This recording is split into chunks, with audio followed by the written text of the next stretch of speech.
श्री कृष्ण, जय राधे राधे। आपको हम उषा शर्मा शास्त्री चैनल में 12 महीनों के व्रत और त्यौहार की कहानियाँ, सब व्रत त्यौहार का परिचय और व्रत करने के सामान्य नियम, वर्ष भर के महीनों का परिचय, एक साल में 12 महीनों चैत बैसाख जेठ साठ सावन भाद्रपद अश्विन कार्तिक मार्गशीर्ष पौष माघ फाल्गुन आदि। एक महीने में 2 पक्ष होते हैं, कृष्ण पक्ष और कृष्ण शुक्ल पक्ष।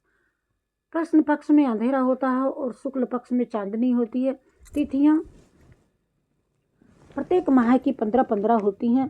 प्रतिपदा, बीज, तीज, चौथ, पंचमी, छठ, सप्तमी, अष्टमी, नवमी, दशमी, एकादशी, जिसमें से हर एकादशी की कथाएं हमने अपने इस उषा शर्मा शास्त्री चैनल में दोनों पक्षों की एकादशियाँ 24 और अधिक मास वाली एकादशियाँ की भी कथा डाल दी है, द्वादशी की भी और 13, 14 व पूर्णिमा की भी संस्कृत सहित सभी संपूर्ण सत्यनारायण व्रत कथा हमने अपने इस उषा शर्मा शास्त्री चैनल में आपके लिए प्रस्तुत की है।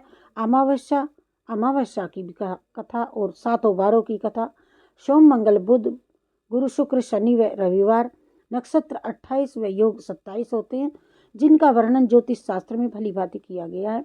वह सब हमने शेष विशेष बातें समय समय पर आपको भेजने की कोशिशें की हैं। आप आशा करती हूँ कि आप मेरे इस उषा शर्मा शास्त्री चैनल को लाइक सब्सक्राइब शेयर कमेंट करते रहेंगे और व्रत त्योहार सभी तिथियों का लाभ उठाते रहेंगे। व्रत करने के सभी सामान्य नियम, व्रत के दिनों में सूर्योदय से 2 मुहूर्त पहले सैया से उठ करके शौचादि से निवृत्त होकर के बिना कुछ खाए पिए सूर्य एवं जिस देवता का भी आप व्रत कर रही हों उस देवता को प्रणाम कर अपनी अभिलाषा मनोकामना निवेदन करके व्रत का व्रतारंभ करें और सभी व्रतों में क्षमा, सत्य, दान, दया, शोचित, इंद्रिय निग्रह, अहिंसा, संतोष और कभी भी झूठ नहीं बोलना, किसी की बुराई नहीं करना, किसी का चोरी ध्यान में नहीं सोचना मैं ये चला जाए चोरी कर लूँ, किसी की चोरी की नियत नहीं रखना। और स्त्रियों को यदि बुखार ज्वर हो जाए तो आ जाए अथवा वह व्रत करने में किसी कारण से कहीं जाना आना पड़ जाए, कहीं मृत्यु घर में हो जाए, असमर्थ हो व्रत करने में, डिलीवरी आदि अवस्था में, तो व्रती अपने पुत्र भाई बहन व मित्र अथवा ब्राह्मण द्वारा उस व्रत को पूर्ण करवा सकती हैं। नहीं तो उसको किसी कारण से ऑफ छोड़ करके और फिर दोबारा तिथि आई तो तब कर सकती हैं। और पति पत्नी एक दूसरे के प्रतिनिधि के रूप में व्रत कर सकते हैं। यदि कोई महिला व्रत के दिन रजस वाला हो जाए तो व्रत उपवास स्वयं करे और किसी से स्वयं कर तो ले लेकिन पूजा छोड़ दे, और अथवा पूजन दान आदि का कार्य प्रतिनिधि के द्वारा पूर्ण करवा ले। व्रत को नहीं छोड़ना चाहिए। किसी भी व्रत त्योहार के उद्यापन में पूजन के लिए बंधन नहीं है कि हम सोने चांदी की मूर्ति बनावें और तभी व्रत को करेंगे। कुछ हमारे पास है नहीं तो हम व्रत नहीं करेंगे। आपके पास कुछ भी नहीं है तो व्रत नहीं छोड़ना है। व्रत की तिथियां जो आपने प्रेम से पकड़ी होंगी तो उनको अवश्य पूर्ण करना। और इसमें अपनी आर्थिक स्थिति भी प्रधान है।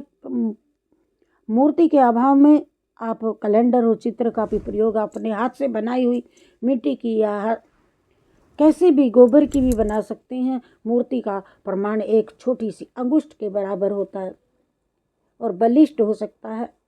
आपके पास कृष्ण भगवान गणेश जी की मूर्ति नहीं है तो आप एक मिट्टी के ढेले को लेकर के उसमें गणेश जी का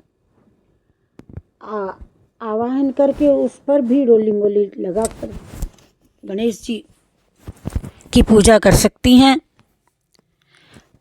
आज हम आपको अमावस्या की कथा सुनाएंगे। हो हरे कृष्ण कृष्ण कृष्ण हरे हरे हरे राम हो राम राम राम हरे हरे। और सभी व्रत कहानियों की कहानी कहने के बाद गणेश जी की भी कहानी जरूर कहें।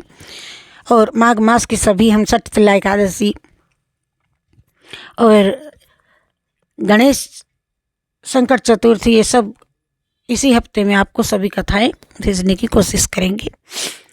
हरे राम राम राम राम हरे हरे, हरे कृष्ण कृष्ण कृष्ण कृष्ण हरे हरे।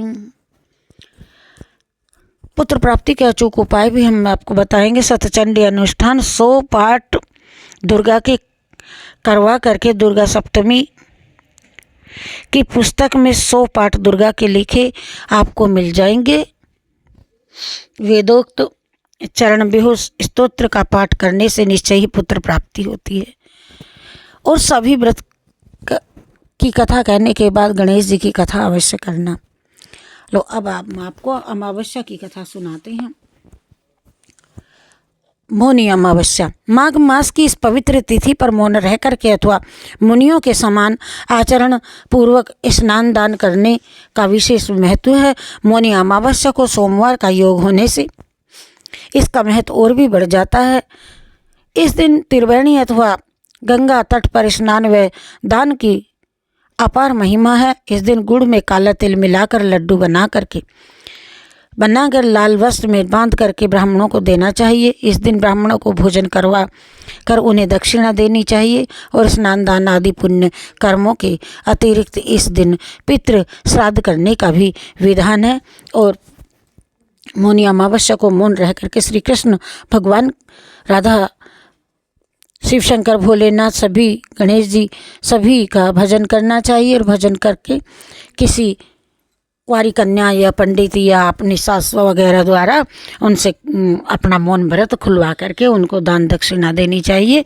पूरे दिन मौन रह करके भगवान का भजन मन मन में ही करना चाहिए।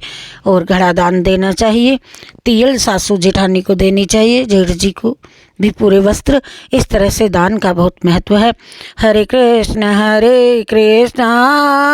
हो कृष्ण कृष्ण कृष्ण हरे हरे, हरे राम राम राम हरे हरे। बोलिए वृंदावन बिहारी लाल की जय।